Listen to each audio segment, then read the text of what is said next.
Hi,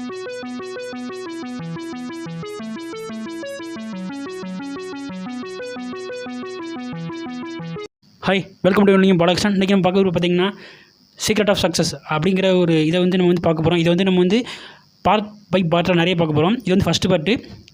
நம்ம channel subscribe பண்ணுங்கள். நீங்கள் சப்ஸ்கிரைப் பண்ணுற ஒரு சின்ன சப்ஸ்கிரிப்ஷன் இது போன்ற ஒரு பெரிய வீடியோக்கள் மேக் பண்ணுறதுக்கு நமக்கு ரொம்ப ஹெல்ப்ஃபுல்லாக இருக்கும். அவங்க வீடியோக்குள்ளே போகலாம். பார்த்தீங்கன்னா சீக்ரெட் ஆஃப் சக்ஸஸ் இது சொல்லணும்னா நிறைய சொல்லிகிட்டே இருக்கலாம். ஏன்னா வந்து அந்தளவு ஒரு பெரிய பிக் டாபிக்கு. ஃபஸ்ட்டு பார்த்தீங்கன்னா நம்ம பார்த்து என்ன பார்க்க போகிறோம்னு பார்த்தீங்கன்னா, அதாவது சாதாரணமாக நம்ம வந்து வாழ்க்கையில் எப்படி முன்னேறதோ அதை சொந்தமாக பார்க்க போகிறோம்.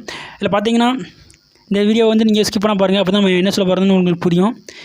இப்போ பார்த்தீங்கன்னு வச்சுங்களேன், ஃபஸ்ட்டு வந்து ஏபி 2 பேர் இருக்கிறாங்க. அந்த ஏபி 2 பேர் பார்த்தீங்கன்னா வந்து ஏ வந்து யூஸ்வலாக என்ன பண்ணுறாருன்னா வந்து எப்பவும் போல் போய் ஸ்கூலிங் படிக்கிறாரு. ஸ்கூலிங் போனோன்னா அவர் வந்து டாப்பராக இருக்கார். டாப்பராக இருந்ததுக்கப்புறம் என்ன பண்ணுறாருன்னா, அவர் வந்து தன்னுடைய ஸ்கூலிங் லைஃப்பை முடிச்சுட்டு நல்ல பர்சன்டேஜில் வந்து ஒரு இன்ஜினியரிங் காலேஜில் செலக்ட் ஆகிறாரு. செலக்ட் ஆனதுக்கப்புறமேட்டு நல்ல அவர் வந்து ஒரு ஜாப் ஆப்பர்ச்சுனிட்டி கிடைக்கிது. அதை வச்சு அவர் என்ன பண்ணுறாருன்னா நல்ல ஜாப்பில் செட்டில் ஆகுதார். செட்டில் ஆனதுக்கப்புறமேட்டு என்ன பண்ணுறாங்கன்னா அவங்களுக்கு மேரேஜ் பண்ணுறாங்க. அதுக்கு பிறகு ஒரு சின்னதாக ஒரு இடத்த வாங்கி வந்து வீடு கட்டிட்டு தன்னுடைய லைஃப்பை வந்து அப்படியே கொண்டு போயிட்டுருக்காரு. குடும்பம் குழந்தை குட்டின்னு கொண்டு போயிட்டுருக்காரு. ஆனால் பி பார்க்கும்போது அப்படியே டிஃப்ரெண்ட்டு. அவர் வந்து நார்மலான ஸ்டூடெண்ட் தான், ஆவரேஜ்னு சொல்லலாம். ஆனால் அந்தளவு பார்த்திங்கன்னா அவர் வந்து படிப்பாரான்னு பார்த்திங்கன்னா படிக்க மாட்டார். ஏதோ இருந்ததுக்கு அப்புறமாட்டு அவருக்கு வந்து ஸ்கூலிங் முடித்தார். ஸ்கூலிங் முடிச்சதுக்கு அப்புறமாட்டு பார்த்திங்கன்னா காலேஜில் போய் சேர்ந்தார். அதுலேயும் வந்து சின்ன அரியர்ஸு பார்த்திங்கன்னா வந்து அப்புறம் என்ன பண்ணுறதுன்னு தெரியாமல் அப்படியே தன்னுடைய வாழ்க்கையை வாழ்ந்துட்டு இருக்காரு. ஆனால் வந்து இந்த பியில் பார்த்திங்கன்னா வந்து நிறைய ஒரு 2-3 கேட்டகரி எடுத்துக்கலாம். அதில் 2வது கேட்டகரி பார்த்திங்கன்னா வச்சுக்கலாம், இதே மாதிரி தான் ஸ்கூலிங் முடிக்கிறாரு. ஸ்கூலிங் முடித்தோடனே ஒரு ஆவரேஜில் வந்து என்ன பண்ணுறாருன்னா வந்து தன்னுடைய வாழ்க்கையை வந்து ஒரு காலேஜ் படிப்பு முடிச்சுட்டு தன்னுடைய வாழ்க்கையை கண்டினியூ பண்ணுறாரு. அப்போ தான் அவர் தோணுது என்ன பண்ணலாம் அப்படின்னு யோசிக்கிறாரு. ஏன்னா வந்து நிறைய ஸ்டெப் பை ஸ்டெப்பாக வந்து இவர் என்ன பண்ணுறாருன்னா வந்து நிறைய பிஸ்னஸ் பண்ணுறாரு. ஃபஸ்ட்டு வந்து ஒரு 5-6 வருஷமாக வந்து வேலை பார்க்குறாரு. வேலை பார்த்ததுக்கு அப்புறமேட்டு என்னாச்சுன்னா வந்து இவருக்கு வந்து சம்பளம் வருது. சரி, ஓகே அப்படின்னு சொல்லிட்டு வந்து அந்த சம்பளத்தில் வந்து கம்மியாக இருக்குது. அப்போ என்ன பண்ணலாம்னு யோசிக்கிறாரு. என்ன பண்ணலாம், நம்ம வந்து கம்பெனியில் வேலை பார்த்து இருக்கும்போது நம்மளுக்கு வந்து தனியாக ஏதாவது பண்ணலாம் அப்படின்னு சொல்லிட்டு ஒரு 2-3 பிஸ்னஸை ஸ்டார்ட் பண்ணிவிட்டு அப்படியே வந்து பாதியில் விட்டுட்டு இருக்கு. அதை பற்றி அவர் சரியாக தெரியாமல் இருக்கனால அப்படியே இருந்துகிட்டு இருக்கிறாரு. அப்புறம் அதை பற்றி நம்ம என்ன பண்ணலாம் அப்படின்னு சொல்லி நிறைய பேர் கேட்குறாரு. ஆனால் இதை பற்றி முழுமையாக தெரியணும் அப்படின்னு சொன்னோன்னா என்ன பண்ணுறாங்கன்னா வந்து அதை பற்றி நிறைய வந்து ரிசர்ச் பண்ண ஆரம்பித்தார். ரிசர்ச் பண்ணி ஆரம்பிச்சதுக்கப்புறமா என்ன ஆகுது வந்து ஒரு ஸ்டெப் பை ஸ்டெப்பாக வந்து ஒன்று வந்து மேலுக்கு வருது.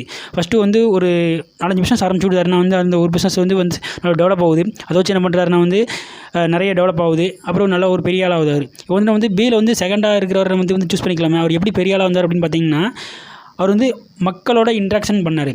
மக்களுக்கு என்ன தேவை அப்படிங்கிறது அவர் வந்து தெரிஞ்சுக்கிட்டார். ஏன்னா இதில் வந்து நிறைய பேர் என்ன பண்ணுறாங்கன்னா வந்து தெரியாமல் இருக்குது. ஸோ வந்து ஒரு ஏரியாவில் போகிறோம், ஒரு ஏரியாவில் போய் பிஸ்னஸ் பண்ணுறோம் அப்படின்னா வந்து அந்த ஏரியா பார்க்கணும். அந்த ஏரியா சுற்றி இருக்க பீப்புள்ஸை பார்க்கணும். பீப்புள்ஸ்க்கு வந்து என்ன வந்து பிடிக்கும், என்ன நம்மளுக்கு வந்து சர்வீஸ் பண்ணால் கரெக்டாக இருக்கும் அப்படிங்கிறத வந்து சூஸ் பண்ணிவிட்டு அதுக்கப்புறம் நம்ம வந்து ஒரு பிஸ்னஸில் இருக்கணும்னா கண்டிப்பாக சக்ஸஸ் ஆகலாம். ஸோ அதான் வந்து பியில் வந்து செகண்ட் இருக்கவர் பண்ணார். ஸோ அதனால் வந்து ஒரு டாப் ஆனார். பார்த்திங்கன்னா வந்து பியில் செகண்ட் இருக்கவர் வந்து பண்ண வேலையில் வந்து அவர் வந்து நிறைய ஃபேக்ட்ரி வச்சுருக்காரு. அந்த ஃபேக்ட்ரியிலேயே இருந்த ஒருத்தர், அதாவது வந்து கம்பெனியில் நல்லா படித்து பெரிய ஆள் ஆனவர், அதே நல்ல சம்பளத்தில் அவருடைய கம்பெனியில் ஒர்க் பண்ணுறாரு. ஆனால் இவர் பார்த்திங்கன்னா வந்து இது வந்து 2ஆக பிரிச்சுக்கலாம். அதாவது ஏ அப்படிங்கிறவர் வந்து ஃபஸ்ட்டு பர்ஃபார்ம் பண்ணது பார்த்திங்கன்னா வந்து அது இன்டெலிஜென்ஸ், அதாவது பிறவிலேயே வரக்கூடிய ஒரு இன்டெலிஜென்ஸ். அது இவர் பர்ஃபார்மன்ஸ் பண்ண ஒரு இன்டெலிஜென்ஸ் பார்த்திங்கன்னா வந்து இது வந்து என்ன எமோஷனல் இன்டெலிஜென்ஸ் சொல்லலாம், அல்லது வந்து நம்ம வந்து ஒரு எஃபிஷியன்சி இன்டெலிஜென்ஸ் சொல்லலாம். ஏன்னா வந்து இது வந்து பிறவிலேயே இல்லை, ஆனால் இவர் வந்து சிந்திச்சனால வந்து இந்த செயல்பாட்டில் வந்து மேலே வந்துச்சு.